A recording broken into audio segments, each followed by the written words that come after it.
You're such a professional, but I also know how busy you are. You're doing so much work all the time.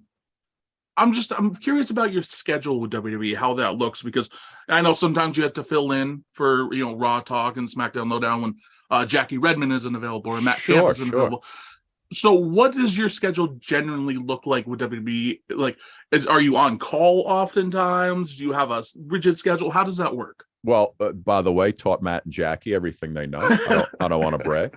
Of course. Everybody, Fantastic job. anyone who's come through, I taught them everything.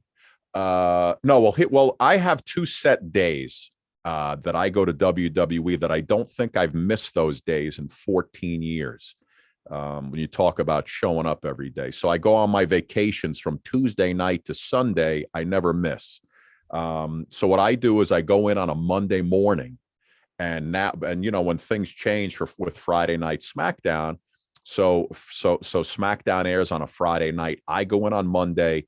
I do a show called Afterburn, which is aired in 47 different countries, and that's the recap show for Friday Night SmackDown. I also do commercials that air during Raw and SmackDown that air in Canada that I've been doing for a long time, telling the folks in Canada what events are coming up. So, for example, today I just did 3 different commercials talking about WrestleMania coming up on the WWE network and talking about SmackDown on its way to Toronto. And you give out the dates and they see those commercials 8,000 times a week. So some people hate me, some love me at this point. But it's fantastic. And then on Tuesdays, I go back in because Raw aired on Monday night. So now I go back in on Tuesday to do WWE Bottom Line, which is the recap show for Raw. And I also do This Week in WWE, which is the recap show for everything.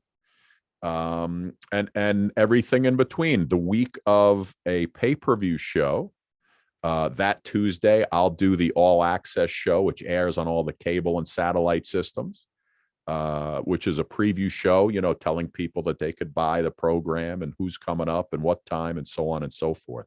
And the other stuff, if Matt or Jackie can't make it for, Raw Talk or the SmackDown Lowdown, I'm the first person they call to show up, whether it's an hour before the show, a day before the show. If there's a snowstorm and Jackie can't make it or Matt can't make it, I'm the guy who will ultimately get there with his reindeer and sled, and will always be there.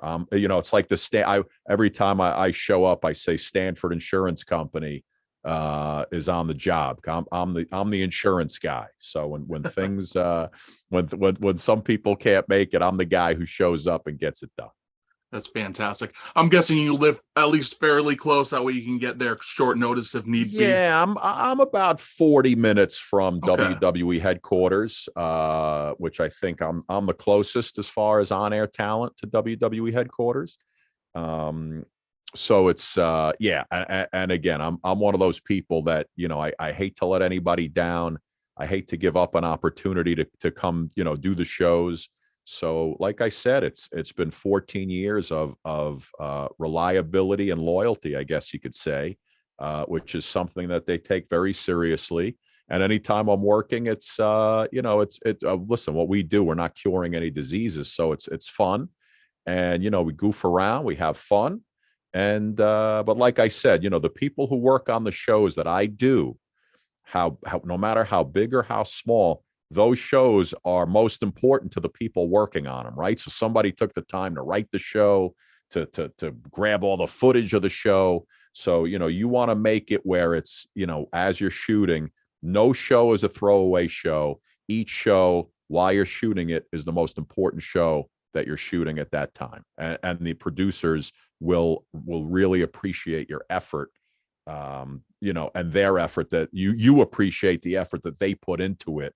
Where, like I said, nothing is this show isn't going to air. Anyway, every show is important to the people who put it together, and every show takes a lot of time to do. I'm the guy who's lucky enough I get to just show up and bring the show to life, if you will. And if I see something in the show that might be an error or something that might sound better another way, I offer up my opinion. If they'd like to switch it, they do. If not, we do it the way it's written. But it's all very, like I said, it's just, what are we doing, right? We're just having fun. We're putting out shows, and people enjoy what we do. And as an on-air broadcaster, if you are having fun with what you're doing, the audience will also have fun with what you're doing and enjoy the product as well.